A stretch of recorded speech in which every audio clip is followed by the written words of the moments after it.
Hello बच्चों, welcome to my channel. आज हम लोग क्लास 6 का मैथ चैप्टर 3 एक्सरसाइज 3.3 प्रश्न 1 है। निम्नलिखित संख्याओं के मौसा अभाज्य गुणनखंड द्वारा ज्ञात करें। नंबर ए है,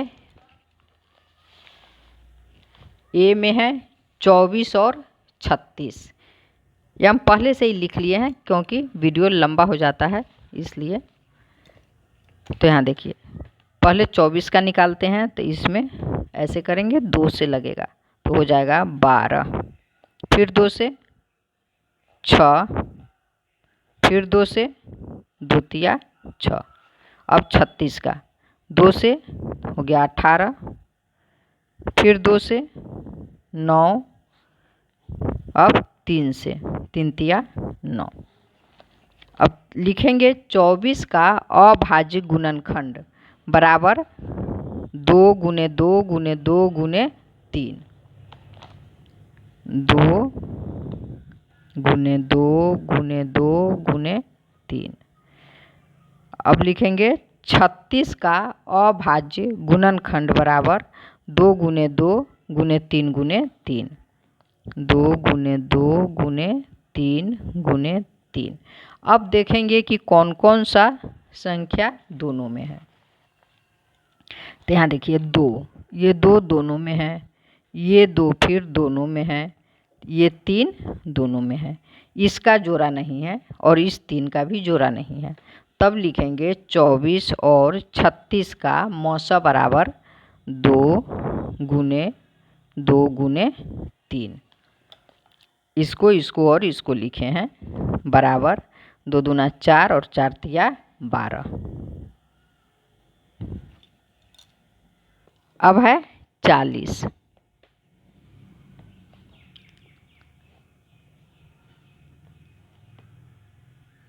दो से देंगे तो हो जाएगा 20, फिर 2 से तो हो जाएगा 10, फिर 2 से हो जाएगा 2 पंचे 10, 5। अब नहीं लगेगा, अब फिर 5 से लगाकर 1 लिखना है तो लिखिए, नहीं तो छोड़ देना है, इतना ही पर छोड़ दीजिए।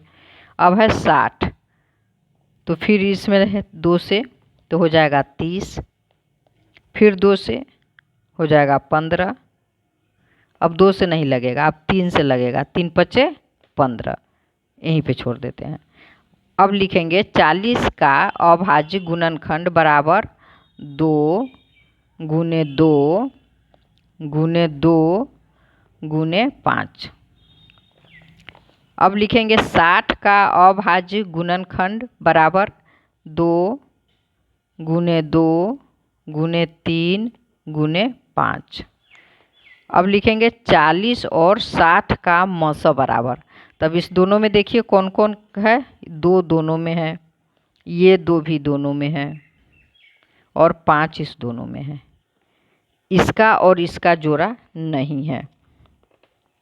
तो यहाँ लिखेंगे 2 गुने 5 बराबर हो जाएगा 2 दूना 4, 4 पंचे 20।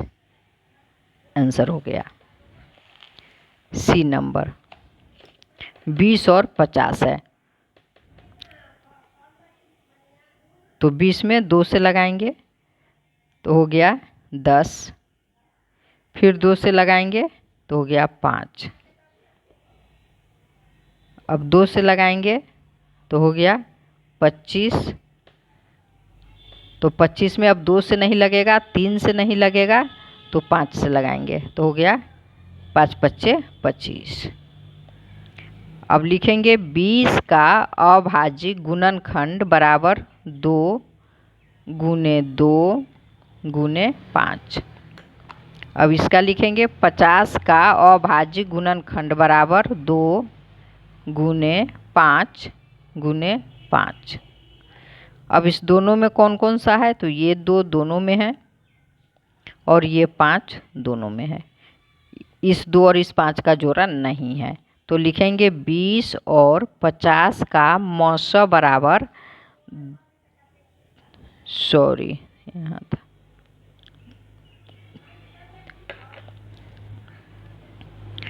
लिखेंगे 2 गुने 5। बराबर 10, 2 पंचे 10। अब डी में है 4 और 12, तो 4 में 2 से लगेगा, 2 दूना 4, और 12 में 2 से लगाएंगे तो 2 छक 12, फिर 2 से 3। अब हो गया 4 का अभाज्य गुणनखंड बराबर 2 गुने 2।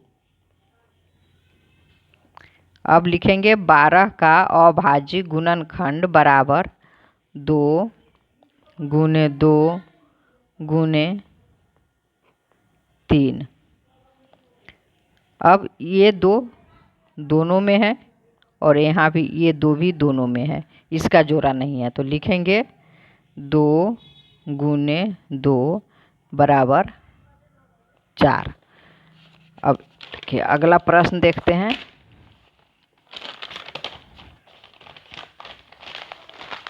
वीडियो लंबा नहीं हो इसलिए पहले ही कुछ लिख लेते हैं कॉपी पर। अब ये देख ई नंबर, ई में 3 है, 12 है, 72 है और 84 है। तो पहले 12 का निकालेंगे तो 2 से लगाएंगे, 2 छक 12, फिर 2 से 2 तिया 6। अब है 72, तो 72 में पहले 2 से लगाएंगे तो हो जाएगा 36, फिर 2 से लगाएंगे तो हो जाएगा 18, फिर 2 से तो हो जाएगा 9। अब 2 से नहीं लगेगा, 3 से लगाएंगे तो हो जाएगा 3 तिया 9।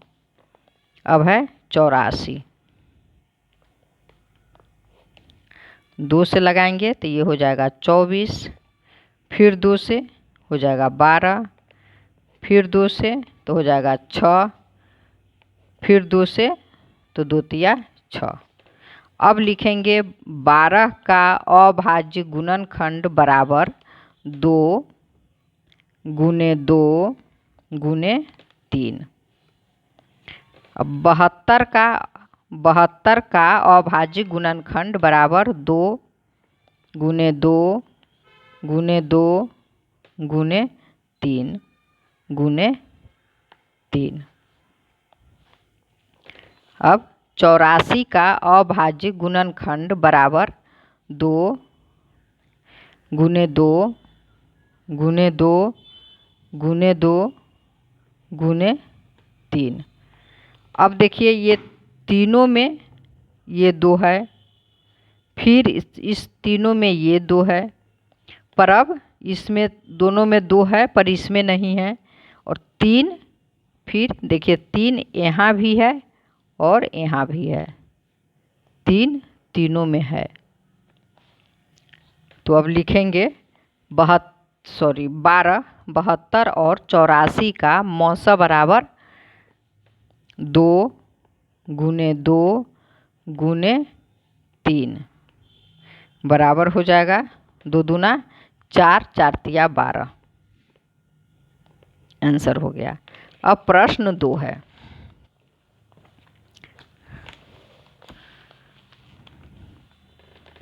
निम्न का मौसा क्या है? निम्न का मौसा क्या है? तो ए में कह रहा है 2 क्रमागत संख्याएं। 2 क्रमागत संख्याएं कह रहा है, तो क्रमागत संख्याएं मान लीजिए ले लेते हैं 2 और 3, 4, 5, क्रम से जो होगा ले सकते हैं। तो 2, 3 ले लेते हैं, 2 और 3। इसका जब मौसा निकालेंगे तो 2 से 3 में देख लीजिए, एक बार में गया 2, 1 2, एक आंसर आ गया, तो यही इसका आंसर हो जाएगा 1। 2 नंबर में देखिए 2 क्रमागत सम संख्याएं, इसमें 2 क्रमागत सम संख्या हैं, तो क्रमागत सम संख्या में 2 और 4 लिख सकते हैं, 4 और 6 लिख सकते हैं, 6 और 8 लिख सकते हैं। क्रम से 2 सम संख्या है, तो मान लीजिए ले लिए 4 और 6, तो मौसा निकाल के देख लीजिए, एक बार में आया 4, 2, 4, 2 बार में ये कट गया, आंसर हो गया 2। तो इसका आंसर लिख देंगे 2। अब सी नंबर, दो क्रमागत विषम संख्याएं। अब दो क्रमागत विषम संख्या है तो विषम संख्या में क्रमागत में हो जाएगा 3, 5, 5, 7, 7, 9, कुछ भी लिख सकते हैं। तो चलिए हम 7 और 9 लिख लेते हैं, 7 और 9। तो 7 का 9 में भाग देंगे तो एक बार में 7 हो गया 2, इधर आ गया 7 हो गया, 2 तिया 6, 2 तिया 6, 1, 2 बार में 2 कट गया, आंसर आया 1। तो यही आंसर इसमें हो गया, 1 लिखा जाएगा। अब प्रश्न 3 है, निम्न का मौस अभाज्य गुणनखंड द्वारा ज्ञात करें। तो जिस तरह से 1 नंबर बनाए थे वैसे बनाएंगे, थोड़ा इसमें अंतर आ रहा है। यहाँ देखिए ए में 4 और 15 है,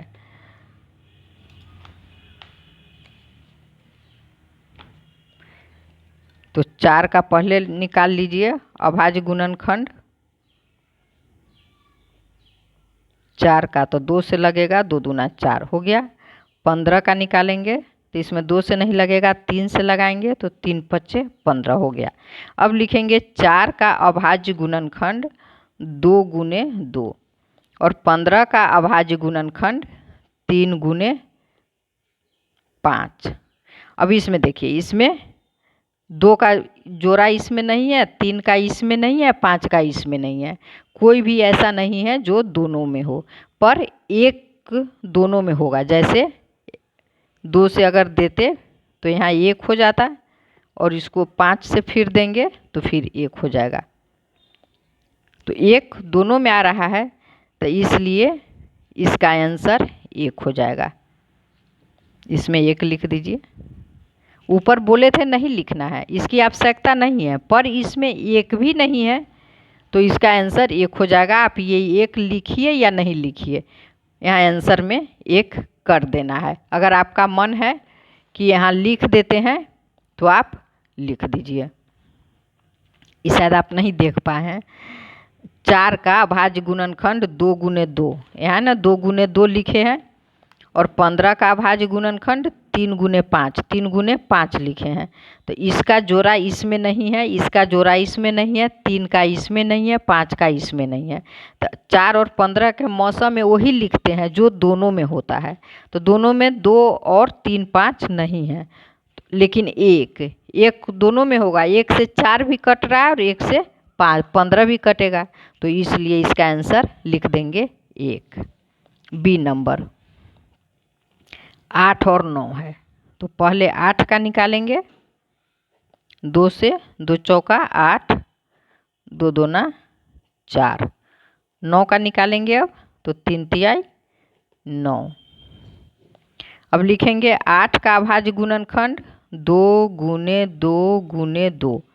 9 का अभाज्य गुणनखंड 3 गुने 3। 9 और 8 और 9 का मौसा बराबर, तब इसमें किसी का कोई जोड़ा नहीं है, तो नहीं है, तो इसका आंसर लिख देंगे 1। अब अगला देख लेते हैं सी नंबर। सी नंबर में है 4 और 13। 4 और 13, तो चलिए 4 में तो पता है 2 गुने 2 हो गया, और 13 का सिर्फ 13 हो जाएगा। तो इसमें फिर लिखेंगे 4 का अभाज्य गुणनखंड बराबर 2 गुने 2, 2 गुने 2, और 13 का अभाज्य गुणनखंड बराबर 13। इसमें भी किसी का कोई जोड़ा नहीं है, तो लिखेंगे 4 और 13 का मौसा बराबर 1। इसमें हम आपको समझाने के लिए यहाँ 1 लिखे थे, समझाने के लिए 1 लिखे थे, पर इसकी आवश्यकता नहीं है। जब मिलता न इसका जोड़ा नहीं है तो आप उसका आंसर सीधा 1 लिख सकते हैं। धन्यवाद, फिर मिलेंगे अगले वीडियो।